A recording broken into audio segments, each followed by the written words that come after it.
Sai Chaitanya paramedical college लेकर आया है पैरामेडिकल काउंसिल और सरकारी नौकरियों के लिए उपयोगी पाठ्यक्रम।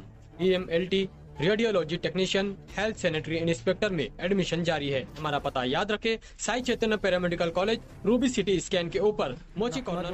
नसल्ली अला रसूलिहिल करीम, अम्मा बाद।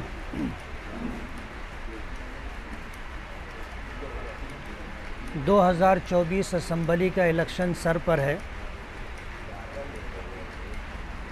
इन 5 सालों में 2019 के इलेक्शन के बाद पहले 2 साल 2020, 21 या 19-20 ये 2-2.5 साल कोरोना काल होने की वजह से पूरी दुनिया रुक गई थी। सरकार के पास ख़जाने में पैसा नहीं था। शहर के विकास के लिए, कामकाज के लिए जो आमदार निधि थी वही 2 करोड़ और 3 करोड़ रुपया मिली थी। उनके बाद जब कोरोना काल ख़त्म हो गया तो शहर के विकास के लिए हमने जो भी हुकूमत रही, महाविकास आघाड़ी के कुछ दिन रहे और उस सरकार के गिर जाने के बाद महायुति के जो है दिन रहे। इन दोनों सरकारों से शहर के विकास के लिए हमने हर मुमकिन कोशिश करके फ़ंड लाना और फ़ंड का इस्तेमाल करना, ये हमारे प्रोग्राम का एक हिस्सा रहा। आप मीडिया से ताल्लुक़ रखते हो, आपको पता है कि हमने जब काम शुरू किया तो काम शुरू होने के बाद आमदार निधि के कुछ काम टारगेट करके उसे बहुत बिलो डाला गया ताकि वो काम उनको मिल जाए जो टेंडर डाल रहे हैं। और उनका प्रोग्राम ये था कि ये काम ले करके हम काम नहीं करेंगे। जब इस बात की भनक हम लोगों को लगी तो हमने कलेक्टर और डिविज़नल कमिश्नर से बात करके जिन कामों में बहुत बिलो टेंडर डाला गया था हमने उन कामों को कैंसिल करवा दिया। इसके ख़िलाफ़ शहर की एक सियासी पार्टी और उसके ज़िम्मेदारान हाई कोर्ट तक पहुँचे और हाई कोर्ट पहुँच करके डिविज़नल कमिश्नर के इस फैसले के ऊपर स्टे लेने की उन्होंने कोशिश की। ये मामला साल भर, साल 1.5 साल से चलता रहा और हमारे सारे काम हाई कोर्ट में मैटर होने की वजह से रुके रहे। दरमियान में उन कामों को छोड़ करके दूसरे जो काम थे, जब उन कामों की हमने शुरुआत की तो मालेगांव महानगर पालिका कमिश्नर आयुक्त के ऊपर दबाव बना करके अंडरग्राउंड ड्रेनेज का प्रोग्राम ले करके हमारे तमाम कामों के पर स्टे लाया गया। कमिश्नर की तरफ से स्टे था कि जब तक अंडरग्राउंड ड्रेनेज का काम नहीं हो जाता वहाँ तक रोड का काम ना किया जाए। जबकि सबको इस बात का पता है कि माजी में जितने रोड बन चुके हैं उन रोड और सड़क को तोड़ करके जब अंडरग्राउंड ड्रेनेज का काम किया जाएगा तो रोड का तोड़ा हुआ जो हिस्सा होगा उसको बना करके देना एजेंसी की ज़िम्मेदारी होगी, ठेकेदार की ज़िम्मेदारी होगी। तो हमारा काम रोकने का कोई अधिकार या यूँ कहना चाहिए कि कोई ऐसी बात नहीं थी कि हमारा काम रुकवाया जाता, लेकिन काम रुकवाया गया। जब काम कमिश्नर की तरफ से रुकवा दिया गया तो हम लोगों ने हमारे पालक मंत्री से भी बात की और मंत्रालय में भी मिनिस्टरों से, नगर विकास में भी बात की।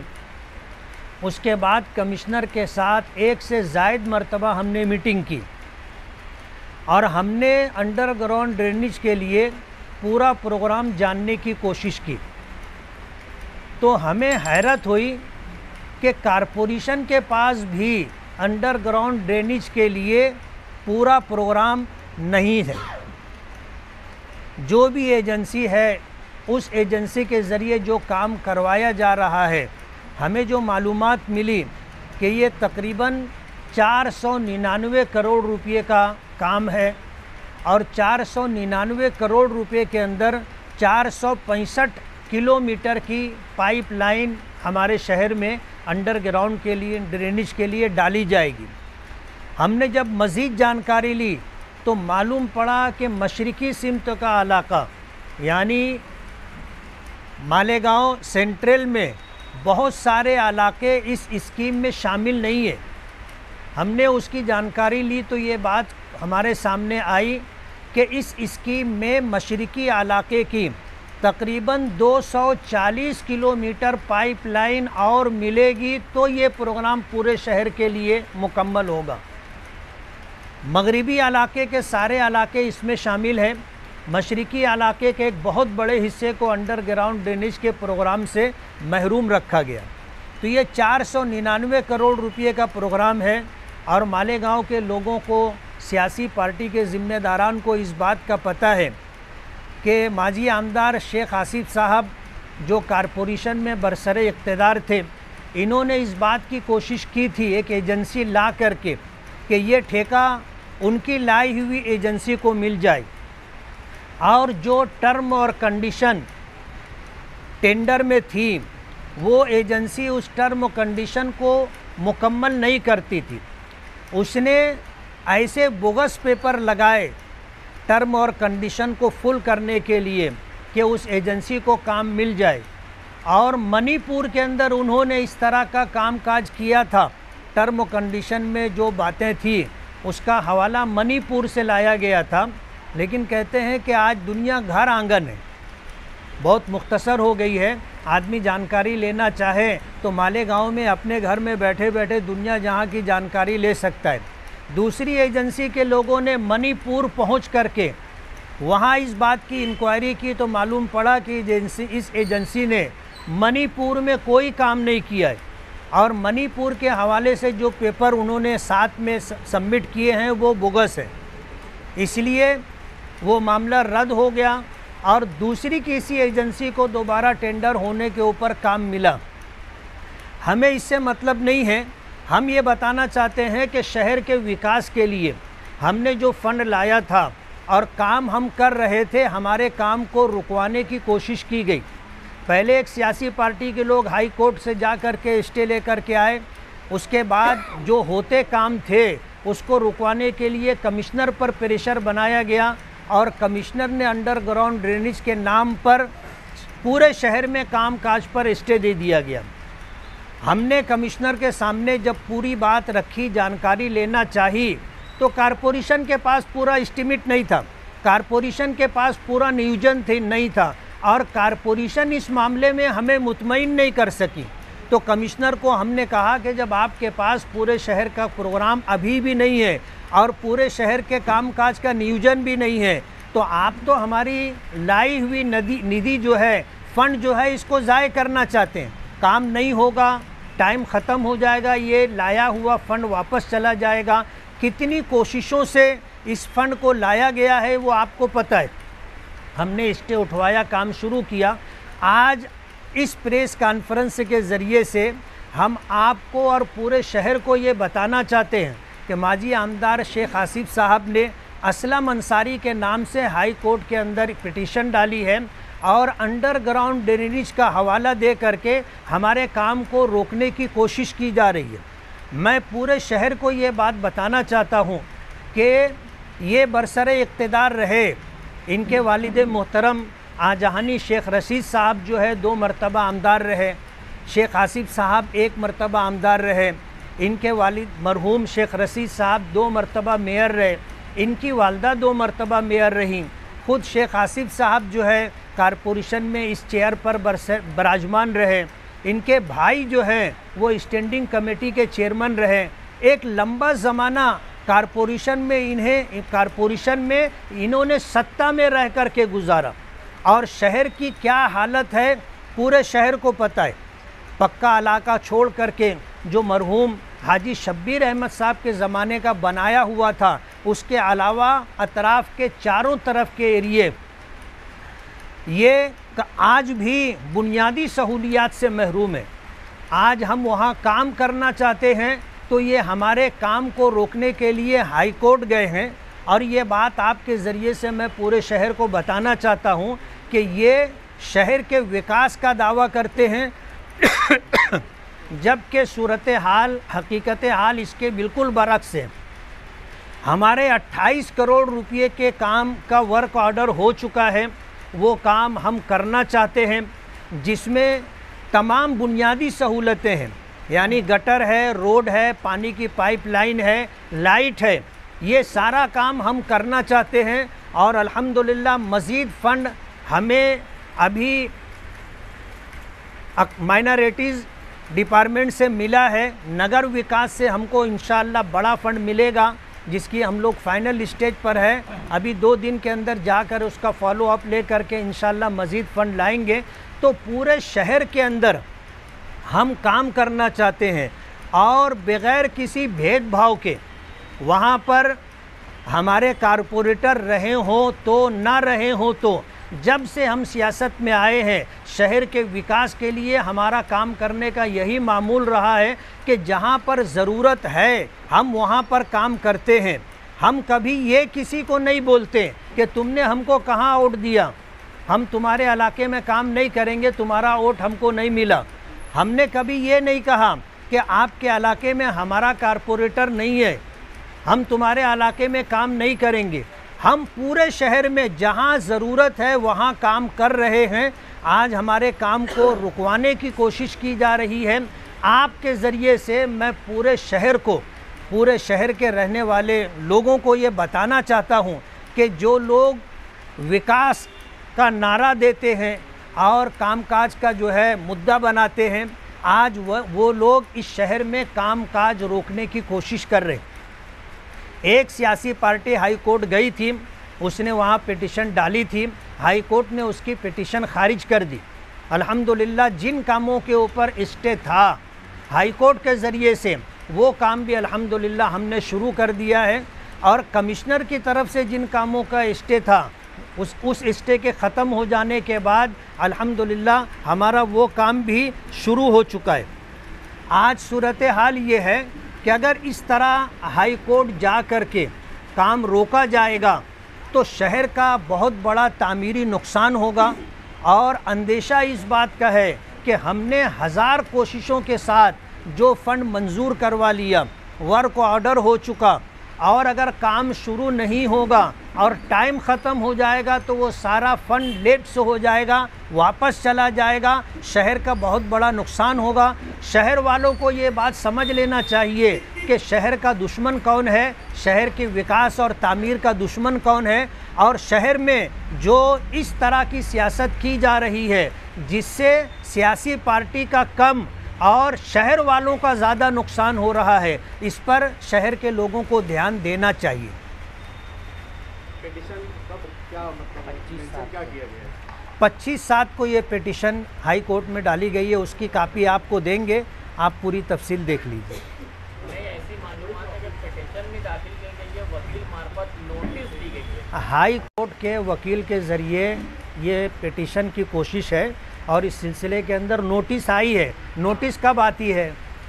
अभी ये प्राइवेट नोटिस वकील मार्फत आई है, पिटीशन नहीं दाखिल। तो ये उसी की तैयारी है और हम ये चाहते हैं कि वक्त से पहले शहर वालों को मालूम हो जाए और वक्त से पहले जो लोग शहर का नुकसान करना चाहते हैं उनको भी इस बात की आगाही हो जाए। माजी में एक सियासी पार्टी हाई कोर्ट जाकर पिटीशन डाल करके काम रुकवाई थी। अब हमारे पास टाइम नहीं है, आज हम जुलाई एंड में पहुंच गए हैं, आगे अगस्त और सितंबर 2 ही महीना है, अक्टूबर के महीने के अंदर इलेक्शन होना है। अगर इस तरह की कोई कार्रवाई होती है तो ये पूरा काम रुक जाएगा और इलेक्शन से पहले काम नहीं हो सकेगा। इन कामों की कसरत को देखकर हमारे सियासी मुखालिफिन में घबराहट है। उन्हें क्या ज़रूरत थी कि ये जो काम खुद करना चाहते थे एजेंसी ला करके, और आज अगर उनका काम एजेंसी का नाकिस काम है कि गलियों में जो पाइप डाले जा रहे हैं वो 6 इंच के, थोड़ा आगे जा कर के 8 इंच के हैं, मेन रोड पर आकर के कम से कम वो पाइप 2 फीट के होते कि पूरा पानी उससे गुज़र सकता, मेन रोड पर वो 10 इंची पाइप डाल रहे हैं। रज़ा चौक में हमने रोड का काम करना था, कमिश्नर से बात की, एजेंसी के लोगों को बुलाया, उन्होंने कहा कि हम पाइप डाल देते हैं। जब उन्होंने काम शुरू किया तो पाइप 10 इंची डाल रहे थे। रज़ा चौक से ले करके अजीज़ कल्लू स्टेडियम से ले करके अकबरी किराना, और वहाँ से जो है ये आखिरी मरहला है। यहाँ तो पानी इतना ज़्यादा होगा कि 2 फीट का पाइप भी कम पड़ेगा।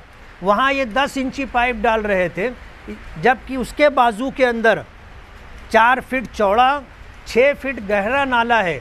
वो जुमा के दिन इस तरह भर के बहता है कि पूरा गटर का पानी रोड पर आ जाता है। पूरा हसनपुरे का इलाका गंदे पानी से भर जाता है। मस्जिद में जाने के लिए लोगों को रास्ता नहीं रहता। ऐसी सूरत हाल है। जब मुझे मालूमात मिली तो वो काम हमने रुकवा दिया और कमिश्नर को हमने कहा कि हम काम करेंगे, तुम अपना स्टे वगैरह ख़त्म करो और पेच वर्क तुम्हारे एग्रीमेंट में है। रोड बनने के बाद जहां अंडरग्राउंड ड्रेनेज का काम होगा, एजेंसी वहां पेच वर्क करके देगी, तो तुम हमारा काम क्यों रोक रहे हो? तो हमने काम अल्हम्दुलिल्लाह शुरू कर दिया है। कमिश्नर साहब ने भी अखबार में आह्वान भी किया है कि गुआरी गदर का कोई विरोध ना करे, तो काम को होने दे।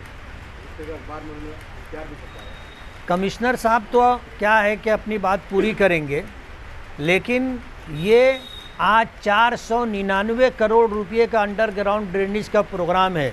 अगर ये स्कीम फेल हो जाती है और जो पाइप इस्तेमाल किए जा रहे हैं, हमें 100% इस बात का यकीन है कि ये नियोजन सही नहीं है और जिस तरह जिस कुत्र का पाइप डालना चाहिए वो नहीं डाला जा रहा है, ये स्कीम फेल हो जाएगी। इस पर गौर करने की ज़रूरत है। अगर इस स्कीम को नाफिज करना है तो इस तरह नाफिज होना चाहिए कि ये स्कीम कारामद रहे। लेकिन आप पर ये भी इल्ज़ाम लगा रहे हैं कि 2019 में जो आपका मैनिफेस्टो था उसमें से आपने कोई काम नहीं किया और उसी को मुद्दा बनाकर लोग घरों घर लेकर जाने वाले। तो मैनिफेस्टो जो 2019 का था तो उसमें भी कितना काम हुआ? आज की मौजूदा सरकार अपना मैनिफेस्टो नहीं पूरा कर पा रही है। आज की जो मौजूदा सरकार है, सत्ता में है, वो अपना मैनिफेस्टो नहीं पूरा कर पा रही है। जिसके पास सब कुछ है, वसाइल है, ज़राए हैं। हम तो सत्ता में भी नहीं। हम जिस पार्टी से ताल्लुक़ रखते हैं उस पार्टी के ताल्लुक़ से किस तरह की बात कही जाती है आप समझ सकते हो। हम तो इस बात की पूरी कोशिश कर रहे हैं कि हम अपने मैनिफेस्टो के मुताबिक ज़्यादातर काम करके दे दें और अल्हम्दुलिल्लाह हमारी कोशिशों से हमें इतना फ़ंड मिला है कि आज हमारे हाथ में तकरीबन 32 करोड़ रुपए का फ़ंड है और मज़ीद 30 करोड़ रुपए का फ़ंड इंशाअल्लाह मिलेगा। और हमारी कोशिश ये होगी कि इलेक्शन से पहले उसका वर्क ऑर्डर हो जाए ताकि काम करने के लिए कोई रुकावट ना रहे। जी,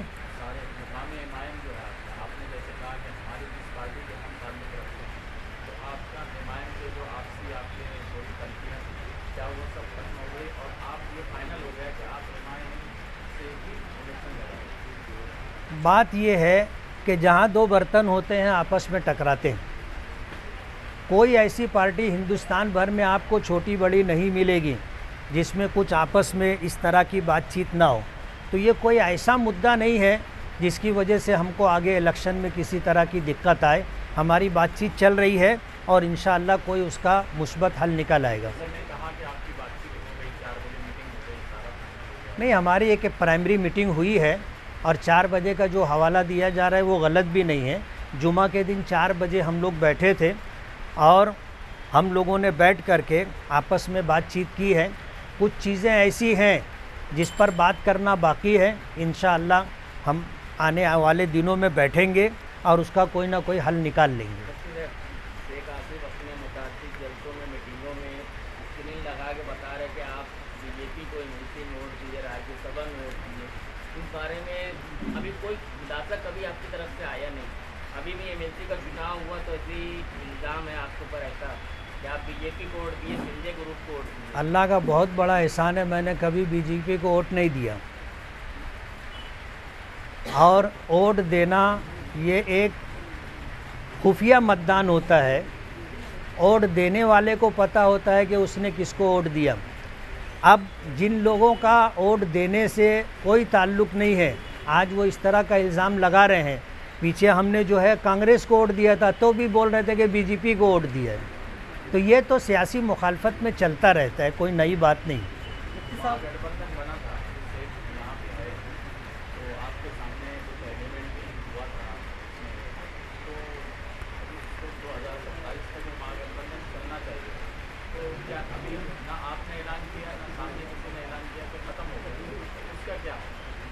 नहीं, हमारा 10 साल का एग्रीमेंट हुआ है और मेरे पास जो है वो सारे पेपर हैं। बुलंद इकबाल मरहूम, अल्लाह उसकी मग़फ़िरत फरमाए, मेरे और उसके दरमियान ये एग्रीमेंट था और 10 साल का था। उसी बुनियाद पर हमने इनकी दो सीटें हमारे पक्के एरिए से चुनवा करके हमने दी थी। वो उसी एग्रीमेंट का एक हिस्सा था कि ये 2 सीट आप चुनवा करके दो। बदकिस्मती से ऐसा होता है कि एक सीट चुन करके आती, भाई चुन करके आता है, बहन हार जाती है, बहन चुन करके आता है, बहन चुन के आती है, भाई हार जाता है। तो दोनों सीट चुन करके आए।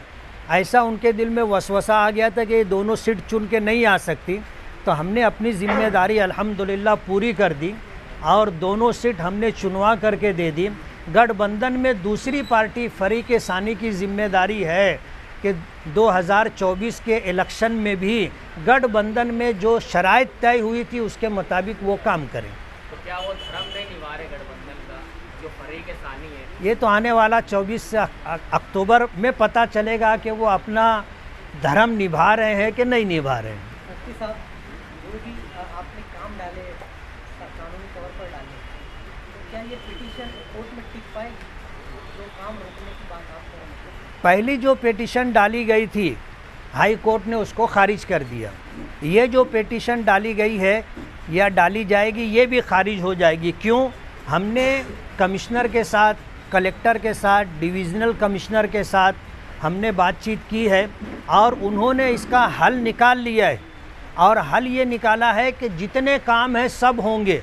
अगर वहाँ अंडरग्राउंड ड्रेनेज का काम होगा तो दोनों साइड से कुछ जगह छोड़ी जाएगी ताकि वहाँ पर अंडरग्राउंड ड्रेनेज के लिए पाइप डाला जा सके। पहले की पिटीशन बिलो काम को लेकर डाली गई थी, इसके लिए रिजेक्ट हुई। दूसरी बुहारी गटर को लेकर डाली जा रही है, तो दोनों के सवाल भी अलग है, दोनों के मुद्दे भी अलग है। लेकिन दोनों में बुनियादी चीज़ हमारा काम रुकवाना है। ये बुनियादी चीज़ है कि काम ना हो, ये बुनियादी चीज़ है। जाने के लिए हीले हवाले बहाने तो सैकड़ों बनाए जा सकते हैं, लेकिन इंशाअल्लाह ये पिटीशन भी रुकेगी नहीं, ये पिटीशन भी खारिज हो जाएगी। इसलिए कि डिपार्टमेंट के साथ बैठ करके हमने पूरा नियोजन किया है कि जिस रोड पर आपको अंडरग्राउंड ड्रेनेज का पाइप डालना है, अगर वहाँ काम नहीं हुआ है हम रोड बना लेते। तो डिपार्टमेंट ने कहा है कि दोनों साइड से थोड़ी जगह छोड़ करके रोड बनाना, ताकि जब अंडरग्राउंड ड्रेनेज का पाइप डाला जाए तो रोड तोड़ना ना पड़े। अभी मीटिंग हुई थी, वो साबिक एमएलए ने कहा असम्बली में आस्तीन चढ़ाने वाला नुमाइंदा देखिए, आपने शहर को बुजदिल बना दिया। इस पर क्या कहेंगे आप? असम्बली अखाड़ा नहीं है। अगर कोई अपने मिजाज के एतबार से ये बात कहता है कि वहाँ जाकर आस्तीन चढ़ा करके इस तरह का मामला हो, तो वो ये भी कह सकते हैं कि फिर उठा पटक भी होना चाहिए, इससे आगे बढ़कर फायरिंग भी होना चाहिए। लेकिन असम्बली जो है वो कानून साज इदारा है और हर एक को हक़ होता है कि वो अपनी बात जिस तरह रखना चाहे अच्छे अंदाज में अपनी बात रखे। वो आस्तीन चढ़ाने की जगह नहीं है। और रही बुज़दिली की बात, तो मैं आपको ये बता दूं कि आज जिस तरह की बात शहर में की जा रही है कि आने वाले 2024 के इलेक्शन को 1999 के इलेक्शन की तरह लड़ा जाएगा, और जिस तरह लोगों को धमकी दी जा रही है कि हम अगर चुन करके नहीं आए तो ये शहर तबाह हो जाएगा, हम अगर चुन करके नहीं आए तो जो लोग हमारे साथ नहीं होंगे उनको समझ में आ जाएगा। मैं बहुत सफाई के साथ कहना चाहता हूँ कि कानून कानून होता है और कानून के हाथ बहुत लंबे होते हैं। और 1999 की जो बात थी वो शेख रशीद मरहूम के चले जाने के साथ चली गई है। आज अगर कोई ये समझता है कि 1999 की तारीख़ दोहराएंगे तो उनको कान खोल करके सुन लेना चाहिए कि कानून अपना काम करेगा, कानून के रखवाले अपना काम करेंगे। हमारे किसी कार्यकर्ता के ऊपर अगर किसी ने हाथ डाला तो हम कानूनी तौर पर आखिरी हद तक जाने की कोशिश करेंगे। और सारे लोग आपके साथ थे, वो अभी एक पार्टी में जहाँ जैसा वीडियो जमा हो गए, तो ऐसा लग रहा है कि आपके खिलाफ बहुत बड़ा एक ऐसा महान साइन बन गया। मैं आपसे अगर पूछूंगा बहुत सारे लोग, तो 2-4 नामों के अलावा आप नहीं बता पाओगे। इसलिए हर इलेक्शन के मौके पर कुछ लोगों का आना, कुछ लोगों का जाना लगा रहता है, ये कोई नई बात नहीं है। अल्हम्दुलिल्लाह, अगर जाने वालों की तादाद आपको मालूम है तो आने वाले दिनों में उससे ज़्यादा लोगों को आप आता हुआ देखोगे। हमने अभी इलेक्शन शुरू नहीं किया है, और जब शुरू करेंगे तो ये सारे दांव पेच और हर हरबे हम भी इस्तेमाल करेंगे। शायद 5 साल मुकम्मल हो रहे हैं, आप अपनी कारकर्दगी से मुतमईन हैं? कितना मुतमईन है? नहीं, बात यह है कि हमने जो मैनिफेस्टो दिया था उस मैनिफेस्टो के एतबार से हम अपना मैनिफेस्टो मुकम्मल नहीं कर सके। ये बात अपनी जगह बिल्कुल सही है, लेकिन ये बात भी अपनी जगह बिल्कुल सही है कि जिनके पास हुकूमत थी, जो सत्ता में थे, जब वही हालात की वजह से अपना मैनिफेस्टो पूरा नहीं कर सके, तो एक एमएलए जो सत्ताधारी पार्टी ने बल्कि अपोजिशन का है, तो वो कितना काम कर सकेगा। हमने तो अपनी बस भर पूरी कोशिश की है, और आज बुनियादी सहूलियात को लेकर के, मूलभूत सुविधा को लेकर के जो काम हम कर रहे हैं, एक हद तक हम भी मुतमईन हैं, और अल्हम्दुलिल्लाह शहर का आम तबका भी बोल रहा है कि शहर में काम बहुत हो रहा है। जो बुनियादी काम किया शहर का, तो इसमें मान लो शहर में जो इमारतें बन चुकी, जैसे कुकुलवाड़ी हो गई, हारून अंसारी के हॉस्पिटल के बाजू में मार्केट हो गया, इनकर बाजार हो गया, जेल मार्केट हो गई, बड़ेगा मार्केट, इसको तो खुदार मारे कई साल हो गया, तो इसके बारे में आप क्या बोलेंगे? ये कारपोरेशन का काम है। तो कारपोरेशन तो आपको बोले ना, कारपोरेशन कमीशन आपकी सुनता है, पर ये इसके बारे में कारपोरेशन का काम है। जो लोग इक़्तिदार में थे, सत्ता में बैठे थे, ये उनकी जिम्मेदारी थी। आज इन चीज़ों को ले करके हमारी कोशिश ये है कि जो सब्ज़ी मार्केट बनाई गई है, आज वो तोड़ी फोड़ी जा रही है, उसे शादी हाल बना दिया जाए, या उसे जो है कोई ऐसा उसको उन्वान दिया जाए कि वो लोगों के इस्तेमाल में आ जाए। इनकर बाजार बारे में क्या बोलना चाहिए? बुनकर बाज़ार बहुत पुराना मसला है। बुनकरों के ड्राइवर बंदे आज जो लोग बुनकर की बात कर रहे हैं, उन्होंने सत्ता में रह कर के बुनकरों के लिए क्या किया? आपकी सत्ता में ना, हम तो वहाँ, हमारा सत्ता जो है, मैं एक एमएलए हूँ और कारपोरेशन ने वो इमारत बनाई है। आप थोड़ा सा जो है दो मौजू को गुडमुड कर रहे हैं। वो मेरी जिम्मेदारी नहीं है, वो कारपोरेशन की जिम्मेदारी है। बुनकर बाज़ार कारपोरेशन ने बनाया था। मरहूम अलहाज शब्बीर अहमद ग़ुलाम रसूल ने बुनकर बाज़ार बनाया था। उस बुनकर बाज़ार को ना चलने दिया जाए, उसके पीछे जो साजिश की गई है वो एक लंबी बात है, वो किसी वक्त आपको बताएंगे। आने वाला 2024 का 25 का असेंबली इलेक्शन काफ़ी टफ रहेगा शहर में, ये लगता है आपको? हाँ, टफ रहेगा ना। आज जो लोग बात कर रहे हैं कि 1999 की तरह लड़ेंगे और लोगों को धमकियां दी जा रही है, अगर ये लोग कोशिश कर रहे हैं कि दोबारा चुन करके आ जाएं, हमें नहीं लगता कि वो चुन करके आएंगे इंशाअल्लाह। वजह उसकी ये है कि आगरा रोड के इस तरफ अभी उन्होंने जो मीटिंग की थी, हमें जो जानकारी मिली कि घर घर जा कर के चिट्ठी दी गई थी, दावतनामा दिया गया था, जमा होना चाहिए था हज़ारों की तादाद में लोगों को, लेकिन बताने वाले बताते हैं कि 250 से 300 लोग आए थे और मीटिंग फ्लॉप हो गई थी। इससे उनको भी अंदाज़ा हो गया कि आज हमारी आवाज़ सुनने वाला कोई नहीं। आज वो लोग जो है लोगों को धमकी दे रहे हैं। रेती का धंधा करने वाले, मोरूम का धंधा करने वाले, ज़मीन का धंधा करने वाले, इस तरह का जो धंधा करने वाले लोग हैं, उन लोगों को धमकाया जा रहा है, डराया जा रहा है। इस बात की कोशिश की जा रही है कि उनसे उनका धंधा छीन लिया जाए। हम तो डिपार्टमेंट में ऊपर तक ये उन्वान लेके जाने वाले हैं कि आने वाला इलेक्शन चैन सुकून से हो, अमन व अमान से हो। इसलिए शहर में जितने गुंडागर्दी, दादागिरी करने वाले, जिनके ऊपर 3-3, 4-4 केसेस हैं, ऐसे लोगों के ऊपर कार्रवाई हो और उनको जो है तड़ी पार किया जाए, शहर बदर किया जाए। हमारे किसी वर्कर के साथ अगर इलेक्शनी मुद्दे को लेकर अगर इस तरह की कोई हरकत की जाएगी तो हम भी बख्शने वाले नहीं हैं। आपने नाम लेके असेंबली में बोला, क्या लगता है आपकी कार्रवाई होगी? कार्रवाई करवाने के लिए तो बोला है। आपको याद होगा 2019 का इलेक्शन हुआ था, जो उस वक्त हालात बने थे, हमने कार्रवाई करवाई थी और मरहूम शेख खलील जो है वो भी जेल में गए थे, और शेख वहाब वो भी जेल में गए थे और महीनों जेल में रहे थे। अगर इस मर्तबा कोई कुछ तरह की हरकत की जाएगी, हम पूरी ताकत के साथ कानूनी कार्रवाई करेंगे तो मजलिस से इलेक्शन लड़ना आपका फाइनल है इंशाअल्लाह। मुफ्ती साहब बारहा जो है आप ये बात कह चुके हैं और आज भी इस बात के इंडिया दिया कि मजलिस को होने की वजह से आपका काम रुकता है, काम होता नहीं है, तो फिर क्या ऐसी वजह बन जाती है कि आप इमाम से ही लड़ना चाहते हैं? मैं 2009 से 14 का इलेक्शन जो जीता था, मैंने MIM से नहीं लड़ा था। मैं जन स्वराज पार्टी से MLA था और उस वक्त सत्ता में कांग्रेस और NCP थी, और यहाँ के जो कांग्रेस के ज़िम्मेदारान थे, इन्होंने आमदार निधि के अलावा 1 रुपया मुझे ऊपर फंड मिल जाए, पूरी कोशिश करके इसको रोका था। और उस वक्त की जो सरकार थी कांग्रेस NCP की, उसने कोई एक्स्ट्रा फंड मुझे नहीं दिया था, 1 रुपये की निधि नहीं दी थी।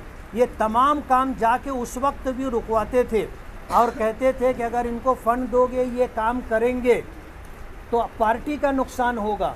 आज भी वो लोग यही कोशिश कर रहे हैं। मैंने 2009 से 14 का इलेक्शन MIM से नहीं लड़ा था, मैं जन स्वराज से लड़ा था। मैंने अभी 2019 का इलेक्शन MIM से लड़ा। इसलिए आपका ये कहना कि आप MIM से ही क्यों लड़ते हैं, ये बात बराबर नहीं।